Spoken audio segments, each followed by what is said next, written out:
भारत वह भूमि है जहां से ज्ञान, गंगा, करुणा अविरल प्रवाहित होती है। भारत वह भूमि है जो विश्व शांति का संदेश देने वाली है। भारत वह भूमि है जो संपूर्ण वसुधा को वसुधैव कुटुंबकम में बांध लेती है। वर्तमान परिस्थितियों में आध्यात्म से समाधान। भारत आध्यात्म की भूमि है। भारत वह भूमि है जहां से ज्ञान, गंगा, करुणा अविरल प्रवाहित होती है। भारत वह भूमि है जो विश्व शांति का संदेश देने वाली है। भारत वह भूमि है जो संपूर्ण वसुधा को वसुधैव कुटुंबकम में बांध लेती है। अभी कुछ समय पहले मेरे यहां आने से मैं रास्ते में था, एक भ्राता ने मुझसे पूछा कि आप सभी धर्म और आध्यात्म की बात करते हैं, मानवता की बात करते हैं, लेकिन जब ग्लोबल पर जाकर के हम लोग देखते हैं कि यूक्रेन लड़ रहा है, रशिया लड़ रहा है, ऐसे में हम आध्यात्म से समाधान कैसे कर सकते हैं? विज्ञान को आगे आना होगा, और अगर विज्ञान आगे नहीं, तकनीकें आगे नहीं आएंगी तो हम अपनी संरक्षण नहीं कर सकते। तब मैंने बताया उनको कि ये भारत का दर्शन नहीं है। भारत तो सदैव अहिंसा परमो धर्मा की बात करता है, और इसलिए नहीं है क्योंकि आपने अभी आध्यात्म को धारण नहीं किया, आध्यात्म की शक्ति को पहचाना नहीं। जब आप आध्यात्मिक शक्ति को पहचानना शुरू कर देंगे तो ये विचार आपके मन में आएंगे नहीं। इसलिए नहीं आएंगे क्योंकि आध्यात्म क्या है? आध्यात्म विज्ञान की परिणति से ऊपर जाकर के सोचने वाली चीज होती है। जिस चीज को आध्यात्म छोड़ता है उस पर विज्ञान रिसर्च करती है। आध्यात्म हमारा अनुसंधानक है, आध्यात्म हमारा सर्च करता है और विज्ञान रिसर्च करता है। जो हमारे मनीषियों ने, जो हमारे पूर्वजों ने, जो हमारे ऋषियों ने अध्ययन करके छोड़ा है, उस पर आप विज्ञान अनुसंधान करती है, सर्च करती है, रिसर्च करती है। इसलिए आध्यात्म सबको अपने अंदर समाहित कर लेती है। वहां युद्ध शब्द की बात नहीं आती, क्योंकि जिस भूमि से मैं हूं, हम सभी को श्री अयोध्या धाम में रहने का सौभाग्य मिला। भगवान श्री राम की वह पावन भूमि जिसे अयोध्या कहा जाता है, जिस धरा पर कभी युद्ध ना हुई हो। और उस धरा पर युद्ध इसलिए नहीं हुई क्योंकि वहां पर हमारे नारायण, हमारे प्रथम सत्ता का वास था, जिन्होंने आध्यात्मिकता की जहां से चरम पंक्ति के गंगा प्रवाहित होती थी। और जब आध्यात्म पल्लवित होता है, जिस तरह से इस आवरण में हमारे ब्रह्मा बाबा की तप और साधना की शक्ति व्याप्त है, हम सभी किसी भी भाव को लेकर के इस प्रांगण में प्रवेश करते हैं तो उस वाइब्रेशन से, उस ऊर्जा से हमारी मस्तिष्क बदलती है और हम सभी प्रेम और वात्सल्य के भाव में विलय हो जाते हैं। उसी तरह से हमारे मनीषियों की वह शक्ति थी, जब वो साधना में होते थे तो उनके आवरण में आने वाले शेर और बकरियां एक घाट पर जल ग्रहण कर लेते थे, क्योंकि ऋषि के परिवेश में आ जाने से उनकी चेतना, हिंसक चेतना विपरीत अवस्था में हो जाती थी और वो सभी अहिंसक हो जाते थे। तो हमें वह शक्ति धारण करनी है।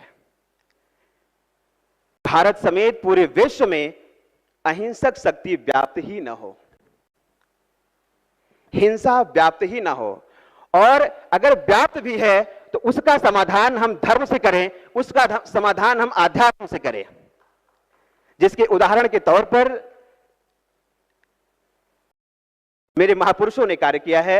हमारे इस भूमि से एक स्वामी विवेकानंद जी निकलते हैं और दुनिया के पटल पर जब पहुंचते हैं तो वसुधैव कुटुंबकम को चरितार्थ कर देते हैं।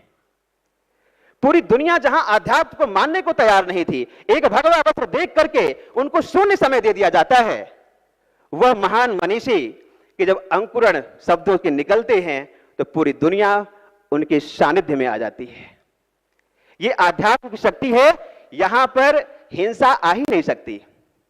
और दूसरी मैं उदाहरण देता हूं आपको, जब भगवान श्री राम के समक्ष खर और दूषण नाम के राक्षस विशाल सेना में आ गए तो भगवान श्री राम ने अपनी ऊर्जा शक्ति को दिखाया, अपनी सम्मोहन विद्या को दिखाया, अपनी योग विद्या को दिखाया और वो सारी आसुरी शक्तियां स्वयं में लड़कर के विनष्ट हो गई।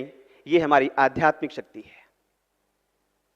हमारी आध्यात्मिक शक्ति वह है, उसको व्यभिचार छू नहीं सकता, उसको हिंसा छू नहीं सकती, और अगर हिंसा छू लेती है तो अभी हमारी आध्यात्मिकता में कहीं ना कहीं खोट है, कहीं ना कहीं हम उस स्तर तक नहीं पहुंच पा रहे हैं। लेकिन उस आध्यात्मिकता को धारण करने के लिए, उस धर्म की शक्ति को धारण करने के लिए हम सभी को अपने अतीत में जाना होगा, अपनी प्राचीन ऋषियों की सभ्यता को, संस्कृति को, उनके पुरुषार्थ को धारण करना होगा, उनकी तप और साधना पर मंथन करना होगा, उनकी बनाई हुई प्रेरणा पद्धति पर चलना होगा, तभी हम कर सकते हैं।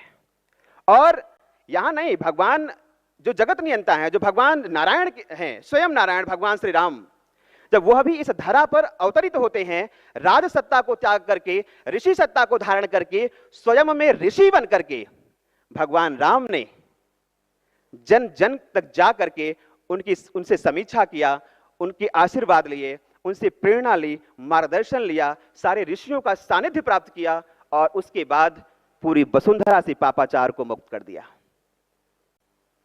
ये हमारी मानवता की लड़ाई है, ये हमारे पुरुषार्थ की लड़ाई है। और एक राम निकलते हैं, दुनिया से पापाचार को मुक्त कर देते हैं। ये भारत ऋषियों की भूमि है। इस भारत की भूमि से हमारे एक एक ऋषि स्वयं में भारत बनकर के पूरी दुनिया का नेतृत्व करते रहे। और जब भारत ऋषियों के सानिध्य में पला,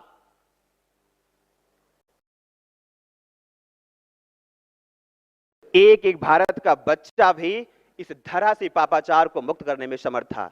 एक हमारा छोटा सा बालक प्रहलाद बनकर के ऋषि नारद के सानिध्य में पहुंच जाता है, एक ऋषि के योग और तप और पुरुषार्थ के वाइब्रेशन को धारण करता है, और संपूर्ण आसुरी प्रवृत्तियों में धर्म की प्रवृत्ति जागृत हो जाती है, आध्यात्म की प्रवृत्ति जागृत हो जाती है। ऋषि का वाइब्रेशन क्या है? एक हमारा बच्चा एकलव्य बन करके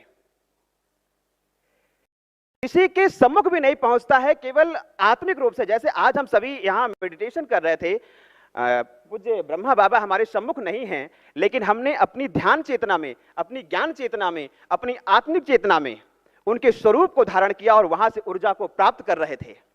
उसी तरह से हमारा एक बालक एकलव्य गुरु द्रोणाचार्य जी के स्वरूप को धारण कर लिया, उनके उस वाइब्रेशन को धारण करके अर्जुन और कर्ण जैसे धुरंधर के सम्मुख खड़ा हो जाता है।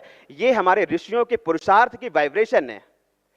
तो अगर हम उस पुरुषार्थ और उस वाइब्रेशन पे काम करना शुरू कर दें, आज हम विश्व मानवता की बात करते हैं, हमारे महात्मा बुद्ध जी ने कहा अपदीपो भव, एक मंत्र को लेकर के संपूर्ण वसुधा में मानवता को स्थापित कर दिया उन्होंने।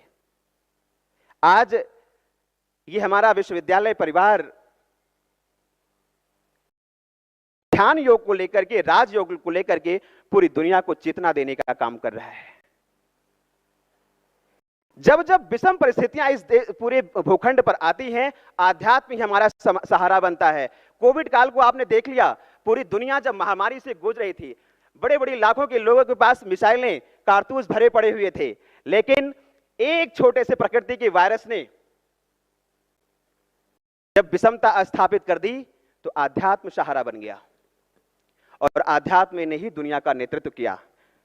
हम जिस 5 भौतिक तत्वों से बने हैं, हमें उसे पहचानना होगा, प्रकृति को पहचानना होगा। प्रकृति के साथ हम समन्वय बना करके अपने आप को चलेंगे तो हम अपनी पुरुषार्थ को अर्जित करेंगे और भारत को जो है दिव्यता के रूप में धारण करा सकते हैं। चित्त जल पावक गगन समीर 5 तत्वों से हमारे इस भौतिक शरीर की संरचना होती है। चित्त क्या है? पृथ्वी। हम धर्म को तब धारण कर सकते हैं, हम आध्यात्म को तब धारण कर सकते हैं, हमारे अंदर ऊर्जा की चेतना तब जो है प्रवाहित हो सकती है जब हम चित्त जल पावक गगन से 5 तत्वों से परिपूर्ण होकर के, 5 तत्वों की समरसता को स्थापित करके अष्टांग योग को स्थापित करेंगे अपने अंदर, तब यह संभव है। चित्त मतलब पृथ्वी, पृथ्वी जैसी विशालता हो, जल जैसी निर्मलता हो, गगन जैसी विशालता हो, समीर वायु जैसा वेग हो और अग्नि जैसा तेज हो। ये 5 शक्तियां जब हमारे अंदर विद्यमान होती हैं तब हम एक मानव चेतना को धारण करते हैं। और ये पांचों दृढ़ता कब आती है? जब हम तप और पुरुषार्थ के मार्ग पर होते हैं, जब हम ध्यान के मार्ग पर होते हैं। ध्यान वह शक्ति है मुझे महसूस कराती। प्रकृति क्या? प्रकृति की सत्ता को हमें महसूस करनी पड़ती है।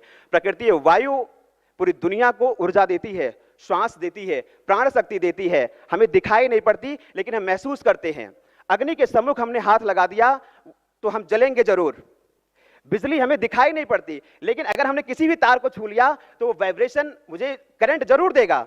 उसी तरह से परमात्मा हमारे सम्मुख तो नहीं है, ब्रह्मा बाबा हमारे सम्मुख तो नहीं है, लेकिन जो उनकी चेतना शक्ति है, जो उन्होंने हम सभी के अंदर प्रवाहित कर दिया है,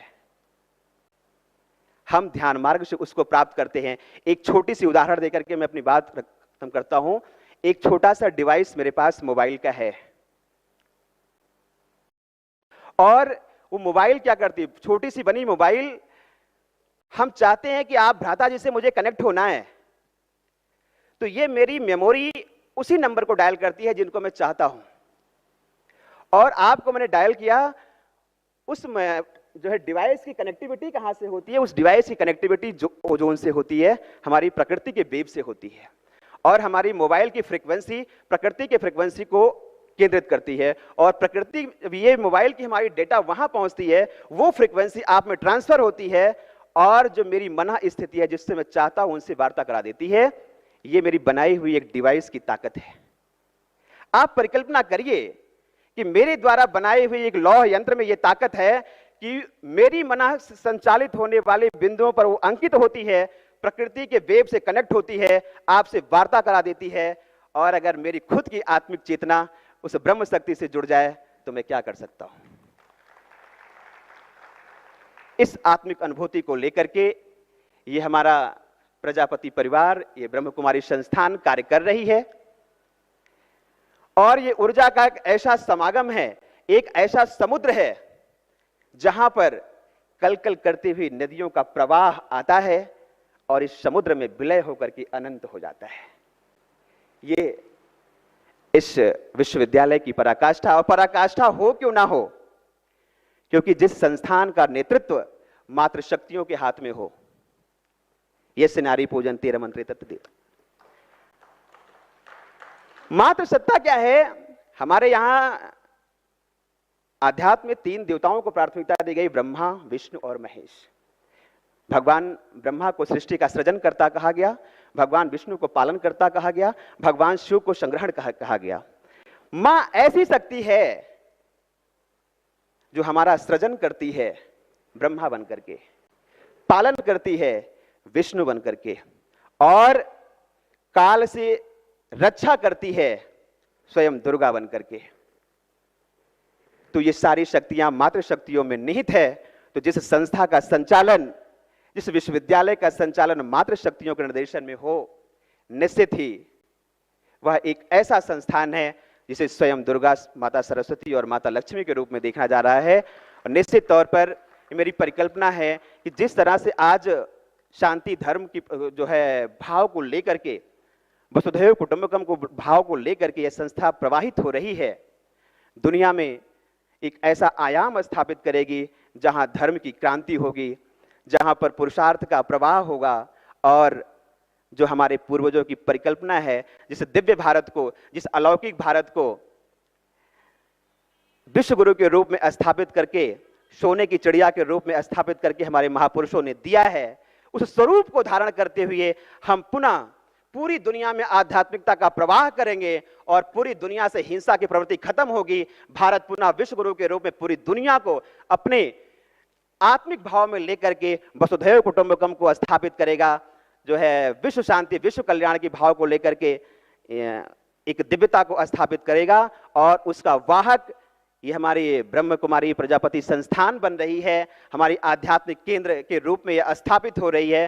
तो आप सभी को पुनः पुनः सभी यहाँ उपस्थित सभी दिव्य आत्माओं को मैं नमन करता हूँ, वंदन करता हूँ कि प्रजापति ब्रह्मा जी की कृपा आप सभी पर ऐसी बनी रहे, आप सभी दिव्यता के रूप में पल्लवित होते रहें, मुस्कुराते रहें।